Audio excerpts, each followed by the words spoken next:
love TV. So I'm just so grateful, and I just love encouraging people and just sharing my journey by my YouTube channel and vlogging. So So what made you fall in love with what you're doing now? Because you seem to be really passionate about it. when I was little, I remember getting my first MacBook at 16. I like begged my mom for a MacBook, and I just remember just like being in front of photo booths when photo booths was popular, and Yes. just recording myself and just filming myself and filming the people around me. Like I have so much footage of like all my friends, and I just love film and just like just the digital space. I'm just so passionate about it. So Yeah. So you mentioned before that you moved to California when you were 17. So like what inspired that decision? Because I feel like that's a big risk to take at 17. yeah, it was very risky. Why did I decide to move to LA? I've always seen myself here. I didn't apply to any other colleges, but schools out here. I applied to USC and UCLA, but I did not get in. And I was kind of super discouraged at that time. And I remember my mom saying, like, you like TV, you like recording videos. Why don't you go to school for film? And I wasn't good with photography or shooting cameras. When I think of film, I think of people who are behind the scenes and just people who know lighting and stuff like that. I didn't know any of that. So my mom was like, you should go to school for that. You like editing, you like iMovie. Why don't you just go? So I mean, LA was just always a passion for me. And like the weather, man, the weather is just popping out here. Yes. So you mentioned that you attended film school. What university did you go to? And like, was there I like a went to the specific? Yeah, I went to the Art Institute Oh, okay. in Santa Monica. Yep.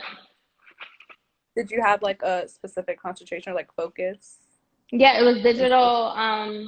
It was film and digital media that I went to school Okay, for. cool. Yeah. So like during your whole school career, like after you graduated, what was your first like job or internship in the industry? My first internship was the Oprah Winfrey Network. I was Wow. super excited about that. And after that, my last quarter of college, I worked at TMZ. And then after college, which life after college gets a little bit challenging, I Yeah. worked at Warner Brothers for the summer. So that was exciting. They had just built like the Friends set. So it was a lot of people there all the time. So like if you go to Warner Brothers and do the tour, you'll know like the Friends set, they did everything there. So I helped with the tour department. So that was my first job after college. Wow. How is working Yeah. at TMZ? I feel like that's a really like interesting place to put on the resume. What was that like? Yeah, it was amazing. The hours were super long, super long. I have a level of respect for Harvey and his team and what they did, like do. I learned a lot. I learned a lot. Yeah. So you're also an author, and that's kind hmm of like the focus of this dream session is how to self-publish a book. So hmm why did you decide to write the two books that you have? Well, I was a blogger. I created this blog called The 20s Chronicles when I was in college, and I would just write about being 20 and like 20 in dating, 20 in career. And I remember this lady, she interviewed me for an article, and she was like, you should turn your blog into a book. And I was like, when I think of an author, I think of someone that's super smart and that's educated. I feel as though, Yeah. like, I don't have the best vocabulary in the world. So I'm like, be an author? No, never. And she was like, you should look into it. So I talked to my mentor. She has written like 8 books. And so she was like, well, just start writing. And then I know an editor. I can send your book over to her and you can get started and self-publish on your own. And so that was pretty much what happened. Wow. So you wrote the 20s Chronicles and also Plot Plan Slay. So like how was that process for you and just writing the books? So the 20s Chronicles, I had turned my blog into a book. So it was kind of content that was already written. And Right. so I went through, at the time it was called createspace.com. Now it's called Amazon Kindle Publisher. And so I just submitted my book as a PDF, and then they print everything and give you all the numbers and stuff that you need, and you just sell the book. And so Plot Plan and Slay, I decided to release that second book just because I was growing and evolving and just becoming better in my field. And I decided to release another book because it's super easy to write a book. You can literally go on Google Docs or Microsoft Word and just literally just start writing. Just write what you feel, have a plan when writing, and then find someone that can edit. You can find someone on Fiverr.com. You can find any like school editors. Use your resources as far as someone who can edit your book. And then I just uploaded it, and it was super easy. And Amazon, they print out everything for you. You don't have to worry about that. So yeah, you can do it. Just anybody can write a book. Yeah. So you're officially the first influencer for GoFundHer.com, which is super exciting. Yes.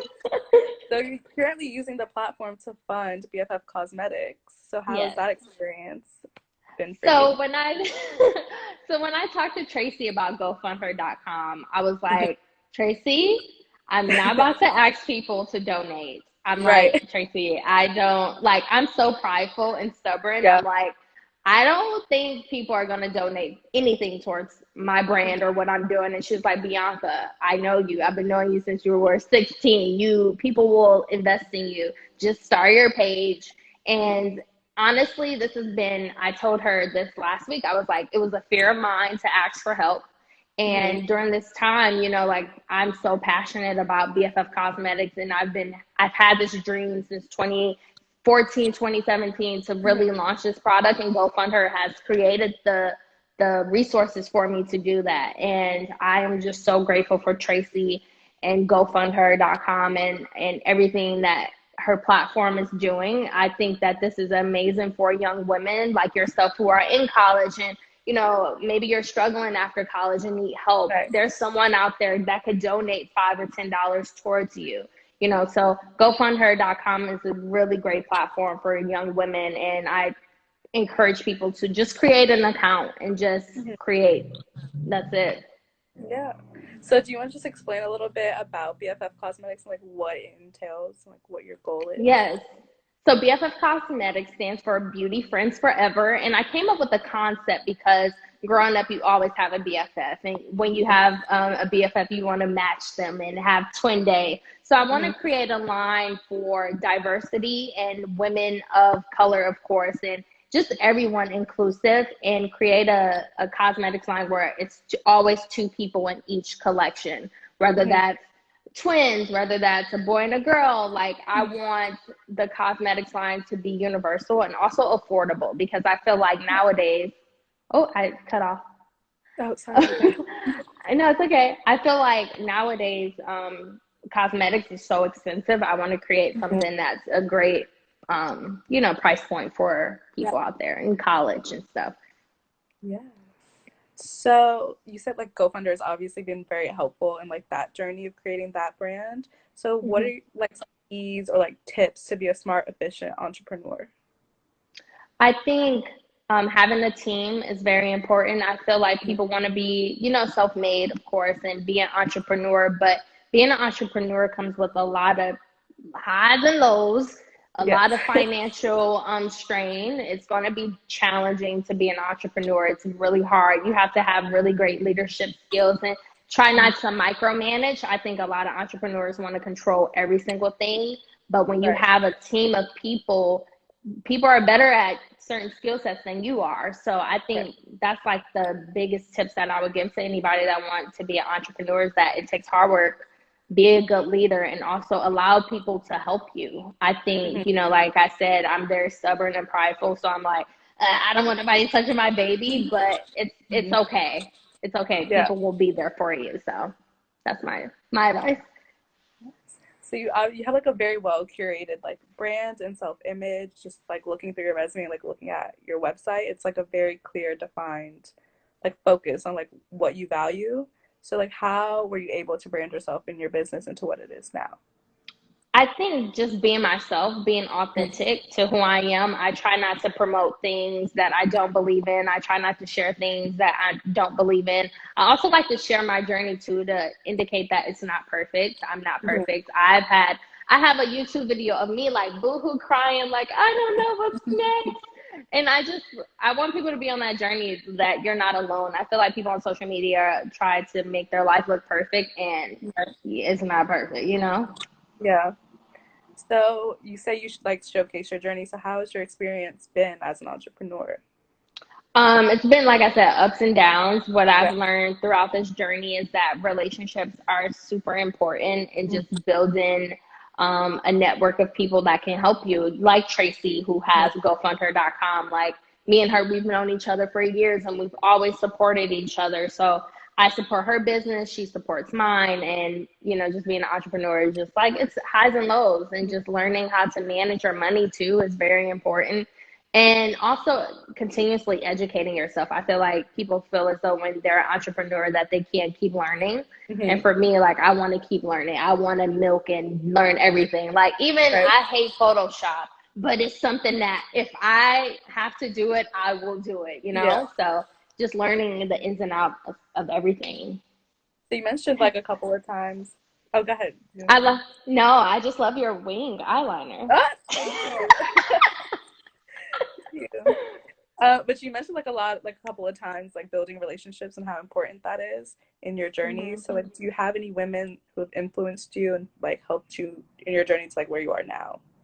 Yeah, my mentor, Monica Marie Jones, I love her. She has been there throughout this whole journey. Of course, Tracy. I have a friend named Mariah. I have a friend named Kira. I just like to be around powerful women. Yeah, just everybody I met is dope. Like even my friend Shanice, she got me the job at Steve Harvey show. Like I I love empowering people. So you have a lot on your plate. You're a makeup entrepreneur, you're author of 2 books, influencer, producer, like a lot of stuff. So how are you handling like balancing all of that? I love this app called Calendly. Oh I think yeah. it's called. Yes, I love that. It's really been keeping me organized. I just try to plan and try not to overwhelm myself and know that like it's okay. You can't do everything in one day. Right. So with all of your like businesses, do you have any goals like a year from now, 5 years from now, 10 years from now? Like where do you see yourself? So I have a 10-year plan. If y'all want to go get that, go to biancabee.com. But no, my goal in the next year is to have my own office space. It's a huge goal of mine to have a place where I can film and also have like a team of people that can run the cosmetics line. Like I want a big building, like either downtown, like a loft or something where it's like split up to where I could do like interviews and do branding and then the cosmetics line. So that's my goal in the next year. Yeah. So just like looking at your website and like your YouTube channel, I watched a couple of videos. You seem to be very into giving advice to like up and coming influencers or just millennials in general. So do you have any advice for women that are executives? What do you mean? Like anyone that's trying to run their own business, like women CEOs. Um, like I said, just build a team and just consistently educate yourself, like consistently. And it's okay to have mental breakdowns because Yes. I have weekly mental breakdowns. It's okay. Sometimes you just gotta cry it out. Yes, and then keep going. Right, exactly. So we all know Um, with Corona, it's been a weird time in life. So like how are you juggling like work, your families, and all of this? well, I ended up moving back to LA Yeah, randomly. I watched the video. I was not supposed to move back here this soon, so that happened. My family is good. Everybody's fine. I've just been using this time to just like read and I just moved, so like I'm just adjusting to that. So that's a process. Yeah. Are they still in Detroit, your family? Or are they kind of like Yeah, my mom and dad is in Detroit. My grandma's in LA. My boyfriend's in LA, so I have like people here. yeah, that's good.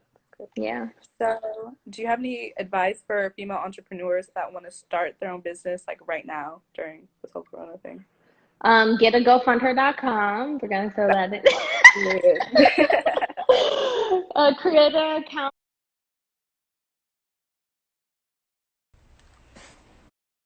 I've always How were